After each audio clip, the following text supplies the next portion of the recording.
নমস্কার, কেমন আছেন সবাই? আশা করি সবাই খুব ভালো আছেন। আমিও খুব ভালো আছি। আমার আজকের ভিডিও থাম্বনেল দেখে আপনারা বুঝতেই পেরে গেছেন ভিডিওটা কোন বিষয়ের উপর হতে চলেছে।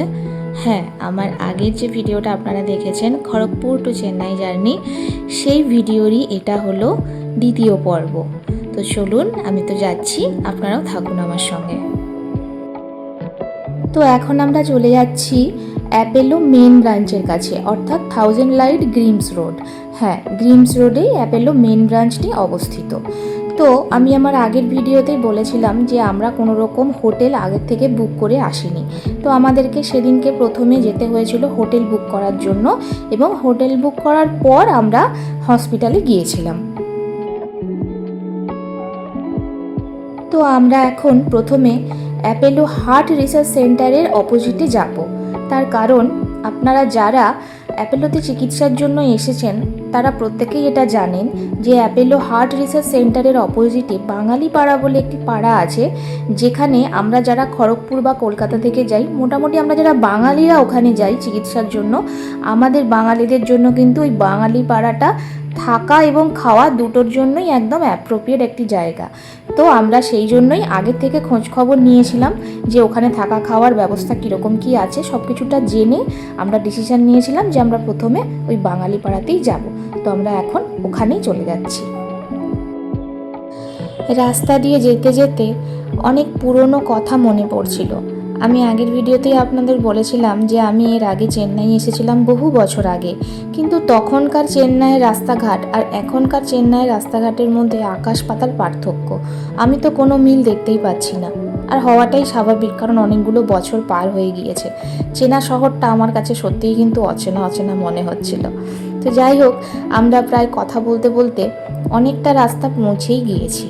আচ্ছা, আপনাদের আরেকটা কথা বলে রাখি, আমি কিন্তু আমাদের হোটেলটা কেমন কি সেটা আপনাদেরকে এই মুহূর্তে দেখাতে পারবো না, সেটা আমি আমার ভিডিও শেষের দিকে আপনাদেরকে একটু দেখিয়ে দেব। তার কারণ আপনারা প্রত্যেকেই জানেন আমি দুরাত্রি ট্রেন জার্নি করে গিয়েছিলাম, আর সেই দিনকেই সকালবেলা 10টার সময় আমাদের ডাক্তারের অ্যাপয়েন্টমেন্ট ছিল। তো আমরা হোটেলে গিয়ে সেইভাবে রেস্ট করার টাইম পাইনি। হোটেলে গিয়ে ওই স্নান করে জামাকাপড় ছেড়ে আমরা হসপিটালের উদ্দেশ্যে বেরিয়ে গিয়েছিলাম, কারণ আমাদের প্রত্যেকেরই ডাক্তারের অ্যাপয়েন্টমেন্ট কিন্তু ওই 1 ঘন্টা থেকে 2 ঘন্টা অন্তর অন্তর ছিল।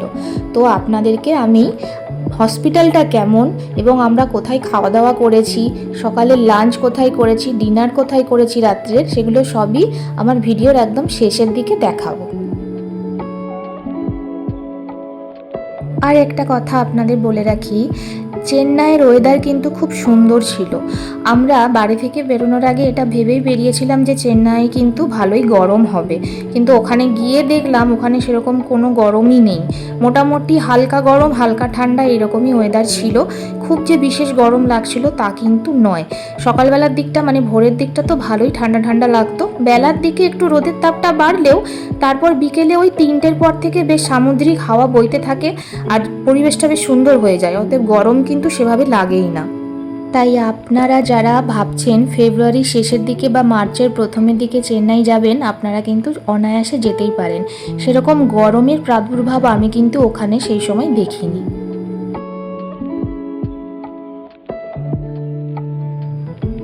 তো হোটেলে গিয়ে আমরা স্নান টান করে শুধু ড্রেসটা চেঞ্জ করেই বেরিয়ে গিয়েছিলাম হসপিটালের উদ্দেশ্যে।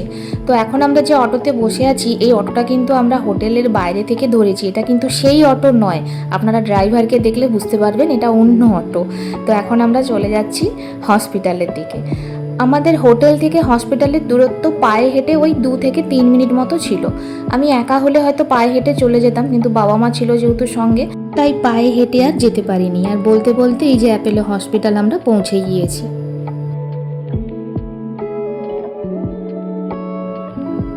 তো এবার আপনাদের হসপিটালের বাইরেটা দেখিয়ে দিই। আর হ্যাঁ, ভেতরে কিন্তু ফোন নিয়ে যাওয়া যাবে না, আমি আগেই বলে দিচ্ছি। এই হচ্ছে মেন ব্লক। এই মেন ব্লক থেকে আপনাদেরকে সমস্ত কাজ করতে হবে, মানে এখানে গিয়ে আগে রেজিস্ট্রেশন করতে হবে, তারপর বাকি অন্যান্য কাজ। এটা হলো মেন ব্লক। এরপরেই মাঝখানে আছে এমার্জেন্সি ব্লক এটা, আর তারপরে পেছনে হচ্ছে সিন্দুরি ব্লক। এই 3টে ব্লকে আপনার যত কাজ, যত রকমের ছোটা দৌড়া, যত রকমের কাগজপত্র, রিপোর্ট, টেস্ট, সব কিছু এই 3টে ব্লক মিলে আপনাকে করতে হবে। এবং বহুবার আপনি যতদিন এখানে চিকিৎসা সূত্রে থাকবেন, বহুবার আপনাকে এই ব্লক থেকে ওই ব্লক ছোটা দৌড়া করতে হবে। তো ওই দিন আমাদের ডাক্তার দেখানো, তার আগে রেজিস্ট্রেশন করা, তারপর ডাক্তারবাবু যে রিপোর্টগুলো করতে বলেছিলেন তার জন্য টাকা জমা দেওয়া, এই সমস্ত কাজ করতে করতে ওই দুপুর 1-1:30 মতো হয়ে গিয়েছিল। তো এই সব কাজ করে আমরা বেরিয়ে চলে গিয়েছিলাম লাঞ্চ করার জন্য, কারণ সকালবেলা আমরা সেরকম কিছুই খেয়ে বেরোইনি, প্রচুর খিদে পেয়ে গিয়েছিল আমারও এবং বাবা মায়েরও। তো চলুন এবার আমরা হোটেলের দিকে যাই। ওই দিন হসপিটালের কাজ সারার পর আমাদের আর সেরকম বিশেষ কোনো কাজ ছিল না। আর আমরা যেহেতু দুরাত্রি ট্রেন জার্নি করে পৌঁছেছিলাম, আমাদের এক ফোঁটাও রেস্ট করার মতো আমরা টাইম পাইনি। তো ওই জন্য হসপিটাল থেকে বেরিয়ে খাওয়া দাওয়া করে আমরা সোজা হোটেলের রুমে চলে গিয়েছিলাম এবং সারাদিনটা আমরা রেস্টই করেছিলাম। আর শুধু রাত্রেবেলা মাঝখানে ডিনার করতে একবার বেরিয়েছিলাম।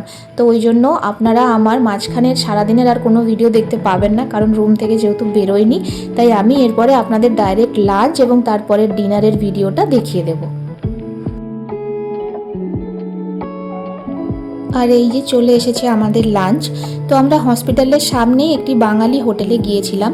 আর লাঞ্চের মধ্যে ছিল ভাত, ডাল, একটা মিক্সড ভেজ, আলু করলা ভাজা, পাঁপড়, আর এদিকে আপনার পেঁয়াজ, লঙ্কা, লেবু, আর তার সঙ্গে 1 পিস মাছ। আমি আগেই বলেছিলাম যে ওই দিন হসপিটাল ছাড়া আমরা আর অন্য কোনো কাজ নিয়ে রুমের বাইরে বেরোইনি, একেবারে রাত্রে ডিনার করতে বেরিয়েছিলাম। তো চলুন এবার আমাদের রাতের ডিনারটা আপনাদের সঙ্গে শেয়ার করি। রাতের ডিনার করার জন্য আমরা আর এখানে আসিনি, আমরা আমাদের হোটেলের পাশেই একটা ভালো খাওয়ার হোটেল ছিল, হোটেল ব্রহ্মপুত্র, ওখানে চলে গিয়েছিলাম। আর এই হোটেলটি আমাদের থাকার হোটেলের একদম পাশে, আর একেবারে বাজারের ওপরেই। যে দেখুন বাজারটা কি সুন্দর, গাড়ি যাচ্ছে আর আশেপাশে বেশ কত সুন্দর দোকানদানি বসেছে। তো চলুন এবারে হোটেলের ভেতরে যাই। হোটেলে গিয়ে ভেতরে বসতে না বসতেই একটা বেশ সুন্দর মেনু কার্ড ধরিয়ে দেওয়া হয়েছিল আমাদেরকে, কিন্তু মেনু কার্ডটা আমি দেখলেও এই মেনু কার্ড থেকে কিছুই অর্ডার দিইনি। আমি প্লেন নিজের জন্য মাছ ভাত অর্ডার দিয়েছিলাম, আর বাবা মা যেহেতু রাত্রে রুটি খায় তারা রুটি আর মিক্সড ভেজ অর্ডার দিয়েছিল। আর এই যে চলে এসেছিল আমার ওই দিনের রাতের ডিনার, ভাত, ডাল, আলু ফুলকপির তরকারি, কাতলা মাছের তেল ঝাল, আর এদিকে আলু আর ফুলকপি, না ফুলকপি নয়, আলু আর উচ্ছে ভাজা, আর তার সঙ্গে স্যালাড। আর এদিকে বাবা মা নিয়েছিল রুটি আর একটা মিক্সড ভেজ।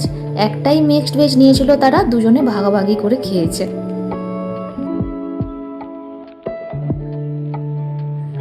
আর শেষ পাতে এই যে আমি একটু রসমালাই নিয়েছিলাম।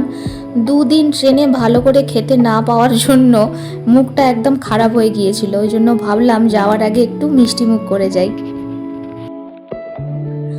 তো আমাদের খাওয়া দাওয়া কমপ্লিট হয়ে যাওয়ার পরে আমরা হোটেলের বাইরেটা একটু দাঁড়িয়েছিলাম, বেশ সুন্দর হাওয়া দিচ্ছিল। আর এটা হলো অ্যাপেলো ফার্মেসি, একটা ছোট্ট ওষুধ দোকান। আর তার পাশে যে দোকানটা দেখলেন ওখানে কিন্তু টিকিট কাটা হয়। আর ওই দোকানটার পাশ দিয়েই এই যে সোজা রাস্তা ধরে চলে গেলে সামনেই আমাদের হোটেল। আর হোটেলের খাবার দাবারের দামের কথা যদি বলেন তাহলে আমি বলবো খাবার দাবার বেশ রিজনেবল প্রাইসের মধ্যেই ছিল। আর এমনিতেও ভিন রাজ্যে এসে আপনি তো আর বাড়ির মতো খাবার পাবেন না, আপনাকে একটু হলেও অ্যাডজাস্ট করতেই হবে।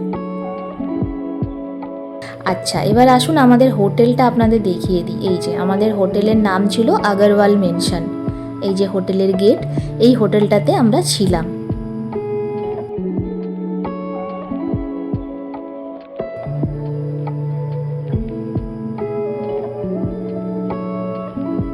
এবার গেট দিয়ে আমরা আস্তে আস্তে ভেতরের দিকে চলে যাব।